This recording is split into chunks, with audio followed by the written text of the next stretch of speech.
In our previous lecture, we have studied about central force and its features. After that, we have discussed the various basic mathematical relations for position, velocity, and acceleration, which we would be using further in this chapter. So, today we will proceed further with angular momentum. As in rotational motion, whenever we have to find angular momentum or torque, we have to take a point about which we have to calculate the angular momentum, torque, or any such term in rotational motion. So here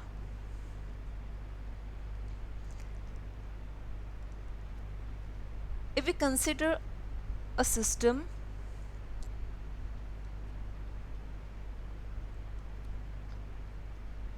where a particle is moving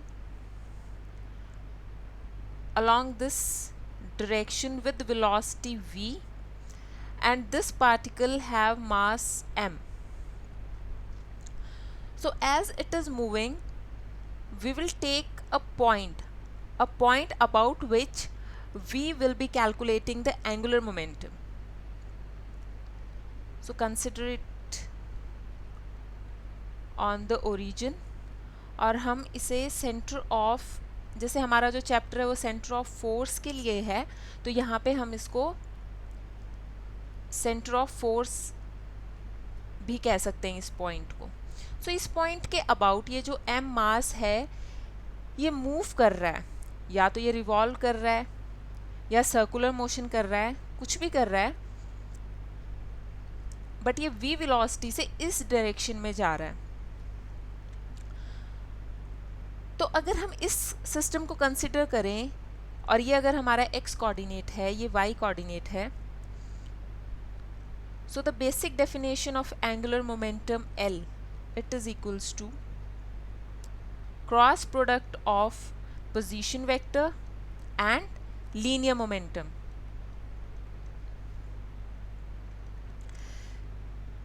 इसको basically हम R perpendicular P भी लिख सकते हैं या फिर R P perpendicular भी लिख सकते हैं. तो पहले हम ये देख लेते हैं कि R परपेंडिकुलर और P परपेंडिकुलर हैं क्या. तो अगर ये जो m मास है ये यहाँ से v वेलोसिटी से मूव कर रहा है, तो इसका मतलब इसकी जो लीनियर मोमेंटम है वो भी इसी डायरेक्शन में होगी. तो जो ये वाली लाइन है इसको अगर हम पीछे एक्सटेंड कर दें तो इसका नाम, इस लाइन का नाम है लाइन ऑफ मोमेंटम. तो अगर हम इस लाइन को पीछे एक्सटेंड कर दें और ओरिजिन से देखें कि इस लाइन के ऊपर एक परपेंडिकुलर ड्रॉ करें, तो जो ये वाली लाइन होगी ये हमारी होगी R perpendicular. So and this is our position vector R. So ये पोजीशन वेक्टर R है, यानी अगर हम इसका क्रॉस प्रोडक्ट करें सो वो तो R पोजीशन वेक्टर के साथ आएगा, बट अगर हम R परपेंडिकुलर ले रहे हैं तो R परपेंडिकुलर ये वाली लाइन होगी R परपेंडिकुलर. सिमिलरली अगर हम P परपेंडिकुलर निकालना चाह रहे हैं तो P परपेंडिकुलर कैसे आएगा कि अगर इसी डायरेक्शन में हमारा P है, P इसी डायरेक्शन में है,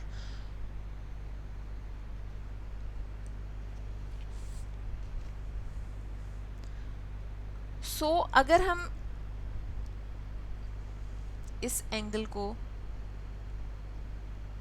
थीटा कहें तो जो ये R है इसके साथ भी ये वाला एंगल थीटा होगा. और अगर ये एंगल थीटा है and if we resolve this linear momentum in its component, so linear momentum, net linear momentum is in this direction, so it would be P cos theta and it is P sin theta. So this is considered as P perpendicular. So I think it is clear that what is R perpendicular and what is P perpendicular. So here it is P perpendicular. So P perpendicular is P sine theta. It means we can write down it as R P sine theta. So these expressions are not different, but the calculation is somewhat different.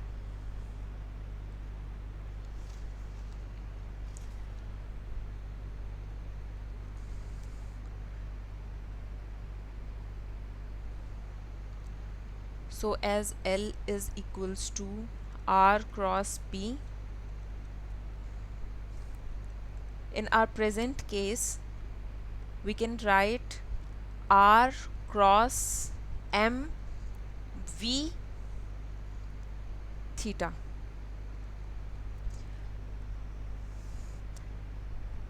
Because this is P parallel and this is P perpendicular. So what is V theta here?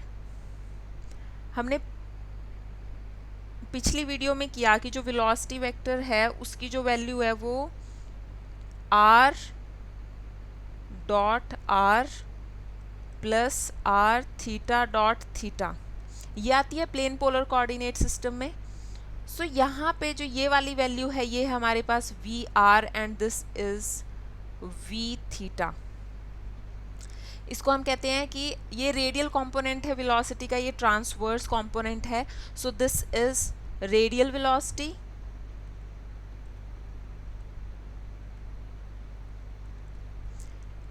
And this is transverse velocity component. So यहाँ पे हम इसका transverse velocity component लेंगे क्योंकि अगर ये हमारे velocity इस डायरेक्शन में है और अगर ये इस तरीके से सर्कुलर मोशन यहाँ पे हो रहा है, अगर हम इसे कंसिडर करें कि ये सर्कुलर मोशन कुछ इस तरीके से हो रहा है,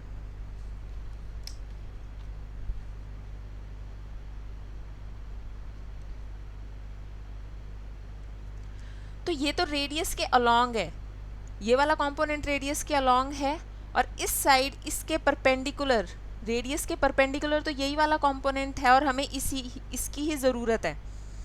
तो यहाँ पे हम इसकी वैल्यू ले रहे हैं m v theta.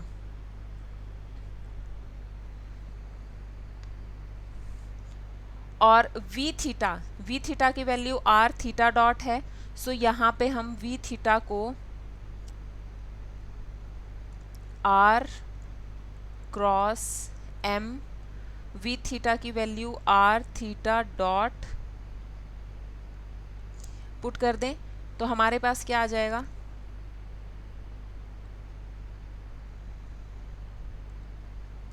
M r square theta dot.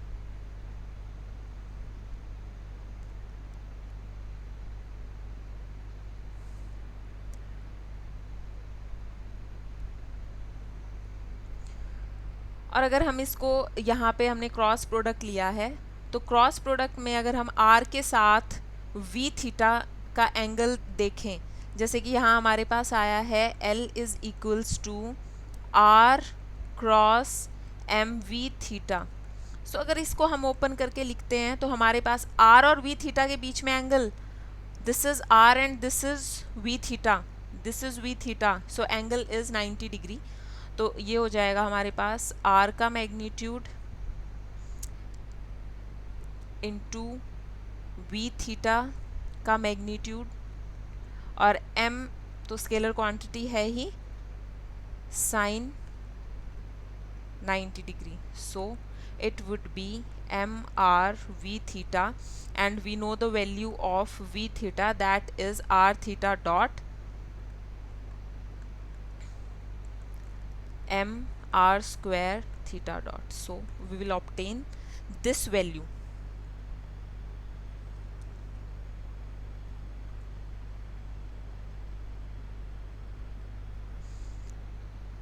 I hope it is clear till now. So we obtain the expression mr square theta dot and magnitude value. तो फिज़िक्स के अंदर जो सबसे मेन चीज़ है, मैंने यहाँ ये चीज़ डायरेक्ट लिख दी थी, बट मुझे लगा कि यहाँ पे हमें डायरेक्शन कंसिडर करनी ज़्यादा ज़रूरी है। अगर हम ये नहीं करते तो ये टर्म बिल्कुल गलत है इस तरीके से लिखनी। सो इसीलिए दोबारा से इसको किया है यहाँ पे, ये समझाने के लिए कि इनके बीच के एंगल की जो इम्पोर्टेंस है वो कितनी है। L is equals to mr square theta dot,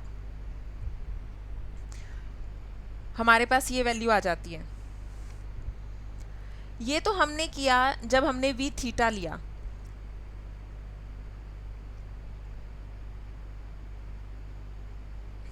अगर हम बात करें लीनियर मोमेंटम की,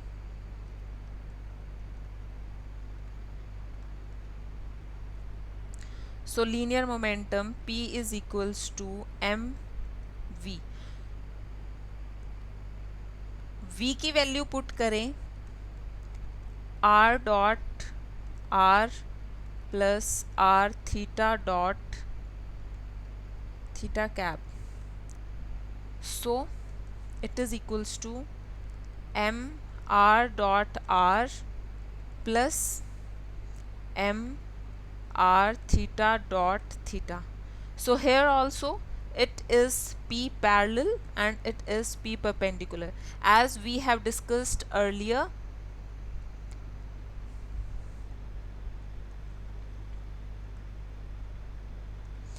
It is p perpendicular and it is p parallel. So I think it should be clear from here that it is p parallel and it is p perpendicular, or radial momentum and transverse component of momentum.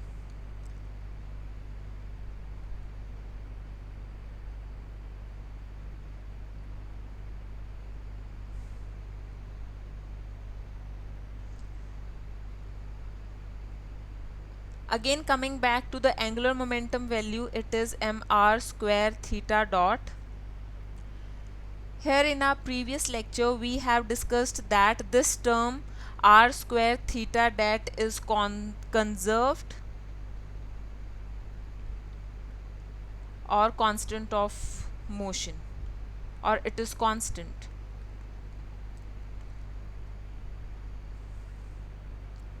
So here m is a scalar quantity, it is constant.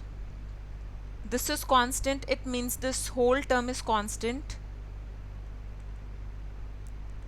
So from here we conclude that angular momentum about center of force is constant or conserved.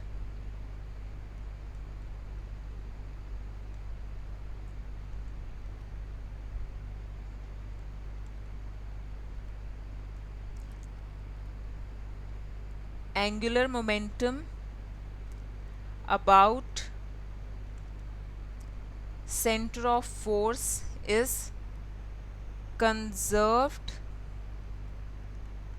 in central force motion. और ये एक feature भी है central force motion का जो हमने पिछली video में डिस्कस किया था। सो ये यहाँ से प्रूव हो जाता है कि ये भी एक कांस्टेंट और कंजर्व्ड क्वांटिटी है। एक पॉइंट और जो डिस्कस किया था वो ये था कि एक प्लेनर मोशन होता है।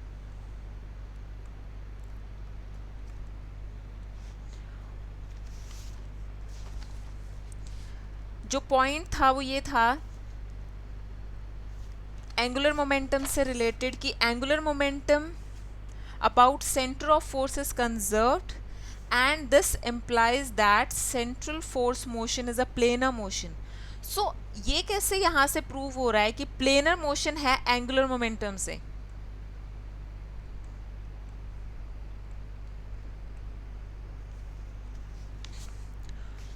So ये इसकी डेफिनेशन से प्रूव होता है। जैसे अगर कोई एक पार्टिकल है, वो सेंटर के अबाउट रिवॉल्व कर रहा है, ये सेंटर है हमारे पास, और इसके अबाउट सर्कुलर मोशन या एलिप्टिकल मोशन में है। सो यहाँ से अगर हम देखें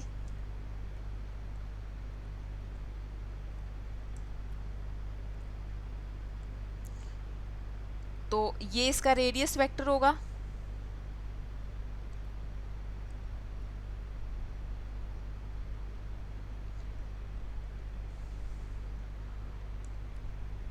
और अगर ये इस डायरेक्शन में मूव कर रहा है सो ये इसका वेलोसिटी वेक्टर होगा।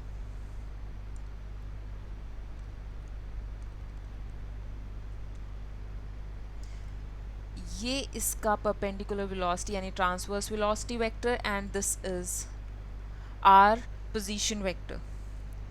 सो as we know that P perpendicular is equals to mr theta dot. It means from the basic definition r cross P, it is equals to r P perpendicular, and this is also the direction for P perpendicular. And what would be the direction of L? So the direction of L is out of the screen.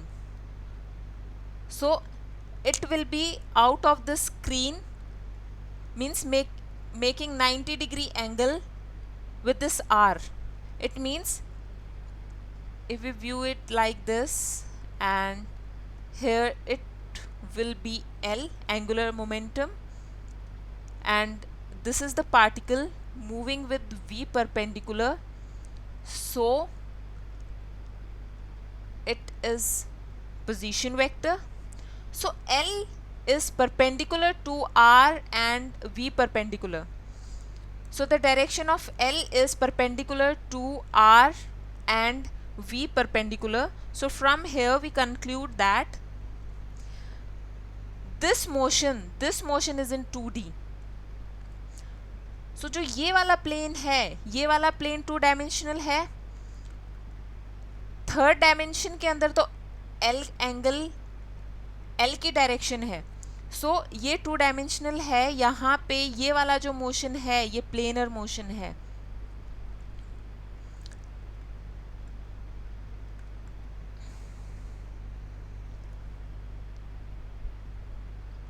So from here we conclude that it is 2-dimensional motion, planar motion.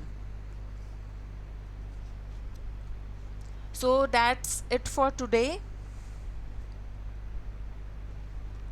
In our next video we would study about aerial velocity, and that is also very important topic to understand basic concepts about the central force motion. Thanks for watching the video. Bye bye and take care.